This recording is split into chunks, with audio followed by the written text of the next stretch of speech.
Ladies and gentlemen, thanks very much for tuning in. I hope you stay with me. This is what we're going to talk about today. Is so important. I'm going to talk about race, racism, and the solution to it. Now, I did a program on this already. If you miss it, that's okay. I'm going to catch you up really quick. In the early part of the year of the 2000, actually, they started about 13 years before 2003. They began a project called the Human Genome Project. Now, you know, I don't have to go into all the problems of racism that goes on in the world and then it goes on in our country. You know all those things. But this story, the thing that I'm about to tell you, should have been the biggest story of the 21st century.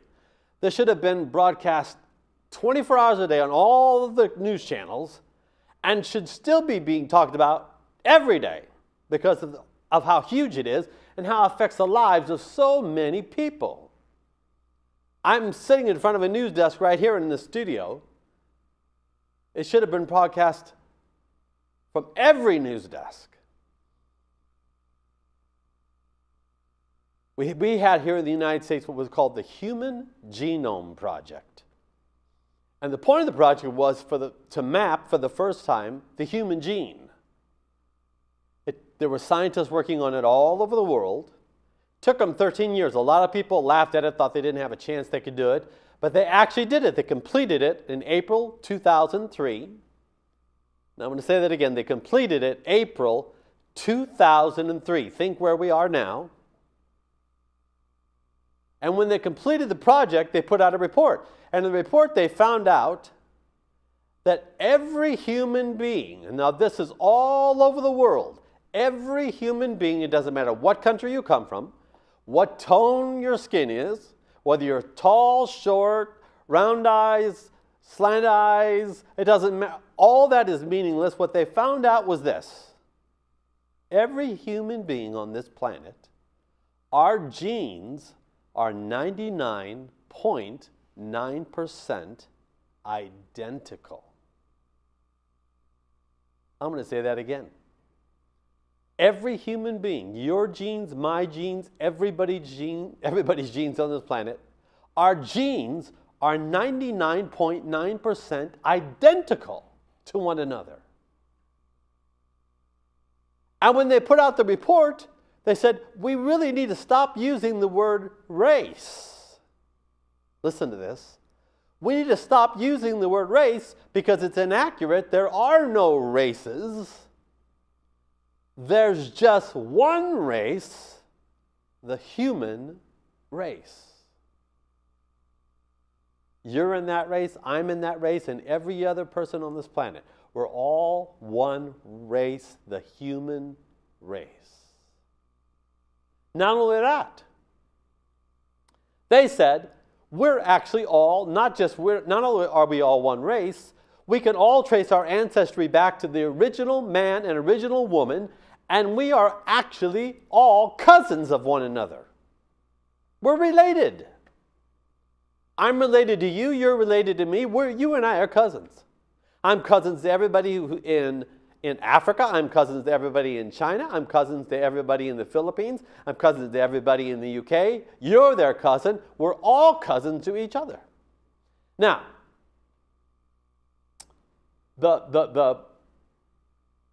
this news of being of one race, it kind of was, when it happened, I remember when it happened, they kind of went on the air a little bit, they sort of talked about it and made it like it was a few days story and then it kind of just faded away. Why? Why would something of such giant magnitude as that we are all one race, that there are no races, because just watch the news. I love to watch the news, I'm a big news guy. You're always hearing stuff about racial problems between the races, racial issues. What's the race? There are no races, ladies and gentlemen. There's just one race. How come we don't hear that in the media? How come that's now not part of just our everyday vocabulary? Now, I'm going to put the links on my website. You can, I don't have time on the program, but you can read the articles about it. You can and see what the different scientists have said about it because they write about it. the National Academy of Sciences. That's the very prestigious National Academy of Sciences. A number of their members got together and said, we need to form a board to come up with new words to use when we write our scientific journals and our scientific papers that we publish, so that we can find new words to use instead of race, because there are no more races. There are no races. There's only one race, the human race. That is massive. That is gigantic. Think how much in the world is determined by skin tone. Skin tone is meaningless. We're one race. In that we're all 99.9% exactly alike genetically. So that means that little tiny 0.1%, that little tiny 1.1%, that's where the skin tones are and the shape of our eyes. We all have the same chemicals, no matter what color your skin tone is, or what shape your eyes are, or how tall you are, how short you are.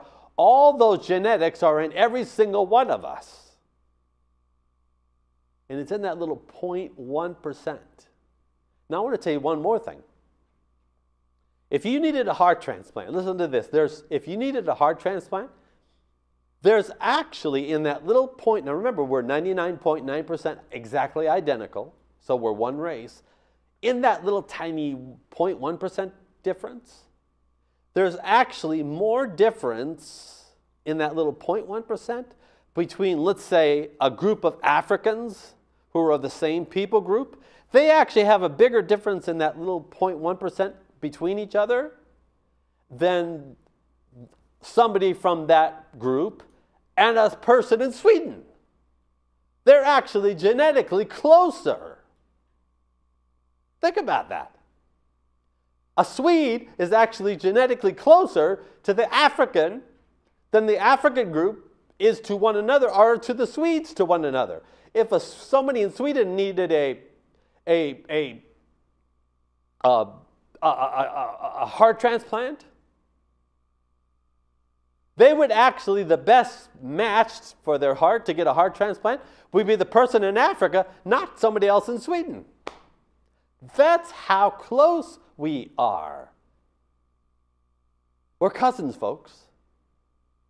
We're cousins. We are all related. Now, how come we're not all acting like that? And how come that's not the way it's reported in the news every day? And how come they don't talk about it every day in the news as though we're all cousins? Of course, this makes science very nervous. And I'll tell you why. Because once I found this out, I started thinking, where did the whole concept then of race and racism come from? Modern race and racism.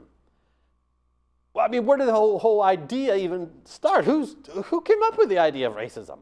So I began to do research, and I'm going to tell you where racism started. As soon as I say it, you're going to go, of course. Modern racism began with Charles Darwin and his theory of evolution. That's where modern racism began. When Darwin put out his book, it was 1859, Origin of the Species. The world of academia just bought it. Now, there were some scientists, even prominent scientists, who thought it was just a joke, actually laughed at his theory. Some of them wrote papers and actually said that they physically fell on the floor and laughed when they read it. It was so ridiculous.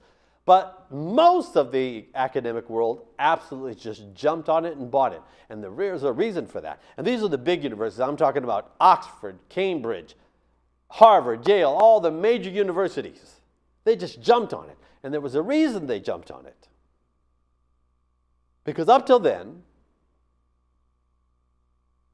if there was ever a dispute between science and the Bible, science and the church, the Bible always trumped science. The Bible always trumped what science said. So if there was a dispute, the Bible always was the one that they went with.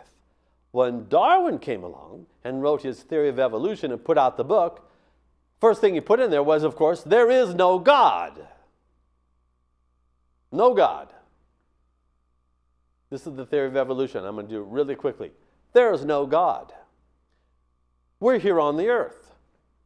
Not we, the earth is here. We're not here yet, but the earth is here. There's just water. There's some carbon, some graphene. There's some molecules. There's no life, no God. No one's directing anything. There's nothing directing anything. There's no directors, no beings, just the earth, water, some molecules. That's it. And somehow, and Darwin had no clue how, in fact, to this day, there isn't a scientist on this planet, ladies and gentlemen, and I want you to listen to this, there's not a scientist on this planet that can explain how we went from no life to life. Nobody can explain it. Nobody. Not a single scientist. But this is the theory. The theory is, that in somehow the molecules and the pools and the lightning and just by some random, pure, accidental chance, a single cell, a simple single cell was formed, came to life. Again, there's not a single scientist on this planet that can explain how that happened. Now, I'm going to talk about that for a second. There's a gentleman, his name is Professor James Tour. He's a professor at Rice University in Houston. He's not just a normal scientist, he's like a super scientist. He's a professor of about 4 different things. He builds synthetic molecules. That's what his team does. They actually build molecules. They don't go buy a molecule kit. They actually make them from scratch. There's only a few people in the world that know how to build synthetic molecules. He and his team know how. And they've invented some amazing things that have to do with medical and energy, and they're just an amazing team. So he got up and he sent out a letter to all of his colleagues worldwide in academia. He said, I just want to let everybody, all my academic friends, all my professor friends know, I don't have a clue how we could have went from no life to life. I don't understand it. And if anybody, because of what I do building molecules, if anybody should understand how evolution and how that works, I should understand it, but I don't understand it. I don't see how it could be done. I don't see how it can go from no life to life. There's no way it could be done chemically that I could possibly explain. But if anybody in the world could explain it to me, will you please come, sit down, I'll buy you lunch, I won't say a word, and you can teach me and tell me how it works. I won't even interrupt you. The only time I'll stop you is if you say something I don't understand, then I'll actually ask you to explain it to me. Because I just want to learn, because it just can't happen. I don't see, as far as I'm concerned, it can't happen. But if you know how it works, please come and explain it. He put out that letter a number of years ago. To this day, not a single person has ever come and tried to explain to him how it works. But, and I want you to hear this is really important. All kinds of people, members of the National Academy of Sciences, Nobel Prize winning scientists have come up to him privately, called him either on the phone or they saw him at a conference. They would take him aside privately and say, now look, you can never use my name. You can never say, I told you this. You can never say, we even had this talk. You can't say, I was the one that told you. But you know what? You're absolutely right. There's no chance. There's no way. I cannot understand it. I cannot explain it. There's no explanation of how we could go from no life to life. It can't be done. No, it just can't be done. Now, these are the biggest scientists in the world coming to him and telling him he's right. But they can't do it publicly. Now, the reason they can't do it publicly, of course, is if they do it publicly, then like him, they get attacked because he's been attacked for his position, coming out and saying, look, folks, it can't be done. It can't be done. So I wanted you to know that there isn't a scientist in this world. And so if you go to school, by the way, depending on your age, if you're at school and you ask the question of your professor, well, how did we go from no life to life? And they say something like, oh, they got that all worked out. Let me just tell you, according to Dr. Tour, they don't have that all worked out. Nobody's got it all worked out. Nobody in the world. It's interesting. I'm going to tell you a story he said really quickly. He was over in Israel. He was with a professor over in Israel, and the professor was a specialist on the ear, the human ear. So they were looking at the ear, and so while they were doing it, he asked the professor, he says, Professor, do you understand this whole ear thing? Like, how did that happen? How could an ear come to be? The professor stopped and said, Jim, we all, of course, believe in evolution, but none of us have a clue how it happened. I love that professor. I love that professor's candor.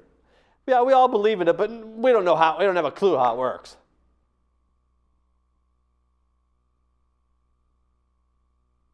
The reason they don't have a clue how it works is because it doesn't work. And when they did the Human Genome Project and found out that we were 99.9% exactly alike and we're all one race, it blew a gigantic hole in the theory of evolution. But Darwin's theory was, you heard, okay, I'm going to go quickly again, that somehow, just by a random chance, life, a simple cell was formed. And then that cell, over millions of years, finally it kept developing and developing until it developed until it could crawl out of the little pool of the water. And then over millions of years, it turned into another species. And over millions of years, it turned into other species. I'm going through it real quick. And finally, there were mammals, and of course, some species were dying out, and new ones were evolving. And finally, they got to apes and chimpanzees and orangutans, and from them, humans came. By the way, the theory was, and I want you to hear this, if you have dark skin, the theory was you came from gorillas. Gorillas are the strongest but less intelligent of the primates. If you were Asian, you came from orangutans. And if you were light-skinned, Caucasian, you evolved from chimpanzees because they're the most intelligent of all the primates. Wonderful, isn't it? Theory.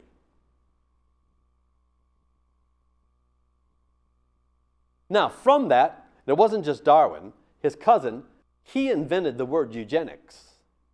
When he heard his cousin's theory, he took it, he just congratulated, he said, "This is awesome. You found the answer. You found the answer." So he and another friend of his took that theory, and they began what we've heard about eugenics. Now, I don't know if you've ever studied eugenics, but eugenics is like one of the worst. It's the worst medical experiment that's ever happened to the human race. Millions of people died because of eugenics. Eugenics was that there were superior and inferior races. Now, some people said Darwin didn't believe in that, but Darwin, wrote actually a second book, not just The Origin of Species. He wrote a book called The Descent of Man. And in the second volume of The Descent of Man, he praised his cousin, praised it. And the other gentleman who was a businessman, who came up actually with the term survival of the fittest, he used it in business, then he started applying it to people and superior races and inferior races. Darwin praised him as one of the greatest thinkers of our time. Now, as that theory developed and as it began, it went into the universities, and then it seeped itself out into the world and into the schools and was taught in the schools. Terrible things happened. They enslaved people. You know what happened. Because of racism and the idea of superior and inferior races, people were enslaved. They used to hunt down people and kill them because they thought they were part human and part ape, and then they would dissect them. Terrible things happened in the name of eugenics. All the way up to World War II, where of course, what happened with the Nazis and how they did the Holocaust, based on partially the research done in eugenics, because all he was doing was Well, there's this master race, there's a superior race, so we just need to get rid of the races that are lower and less and not quite human, because they could mess up our higher superior race, and we don't want them intermingling, so we just kill them all off, and then that way the world will be safe. We'll just have the superior race, and we'll go on from there. And because of the Holocaust, that's when eugenics became so incredibly unpopular. That's when eugenics went completely out of fashion. It became almost like a swear word, and people now hate eugenics. But the concept did not go away, and there's people to this day who believe it and push it. They just do it under a different name. Ladies and gentlemen, that's not the only lie. I'm going to tell you about another lie. You've probably heard about this, but I'm going to show you there's more than one lie. And by the way, I could spend my whole life hating Darwin.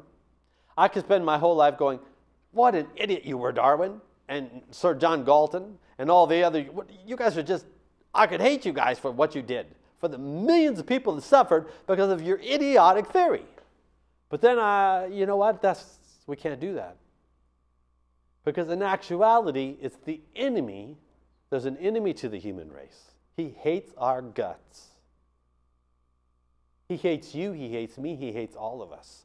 And he's the one that puts the ideas like this in people's minds. He's the one that puts those ideas in people's minds. Now, he puts them in a lot of people's minds and nothing ever comes of them, but Darwin wrote it down and people bought into it. But there was another lie.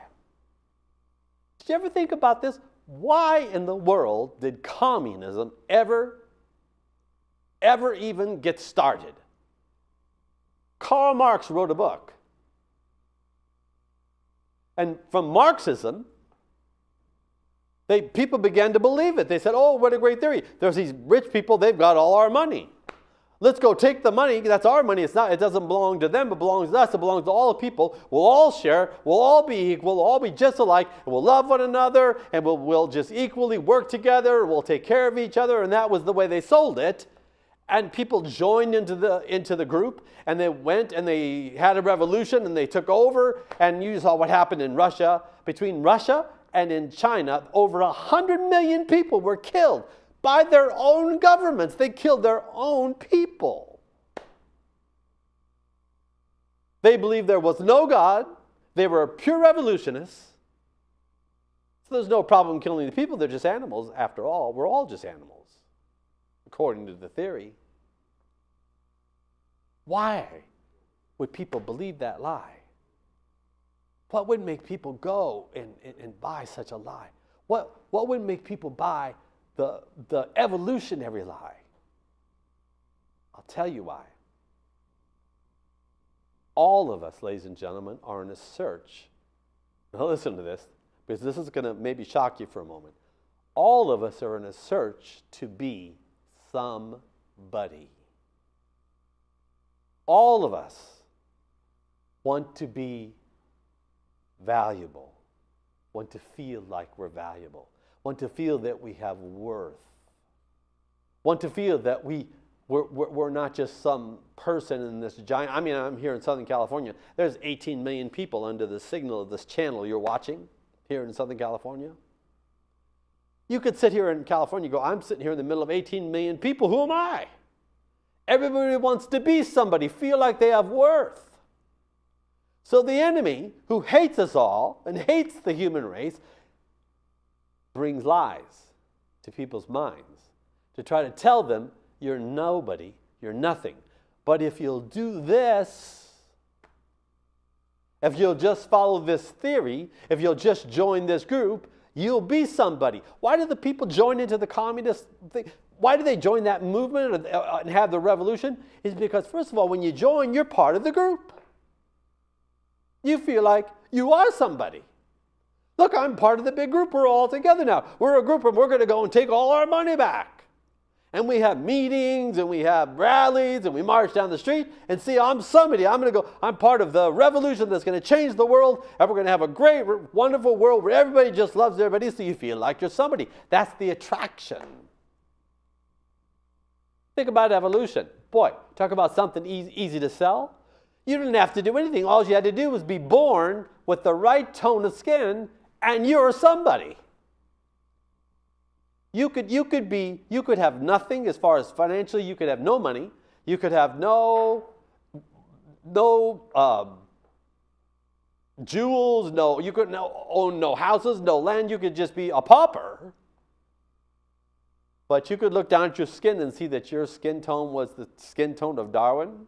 Because, of course, Darwin and his cousin, just being that they were light-skinned, the superior race was the light-skinned people, and then the darker your skin was, the more inferior the races were. So you could look down your skin, and you could look at a guy over there, and he could be a dark-skinned person, but even if he had houses and had a lot of money, you could say, well, at least I'm not him, because I'm light-skinned. What a lie. I am so glad that after that finally in the year 2003 April, they came up after 13 years of hard research, and this is not theories, ladies and gentlemen, hard science, that there are no races. It's all lies. We're one race. Those lies came from the enemy. He's the one behind the lies. Now I'm almost out of time. I'm going to continue on with this next week, and I'm going to talk to you more about the lies a little bit. And then I'm going to talk to you about what God says you are. And I'm going to talk to you about how you are actually priceless from what God has said that you are. God said we were created in His image. We were created in His likeness. He made us a brand new creation, a creation that had never existed before. That's who we are. He made humanity in His image and His likeness. That's who we really are. I'm going to talk to you about that next week, and I'm going to tell you why we don't have to believe those lies ever again. See you next week.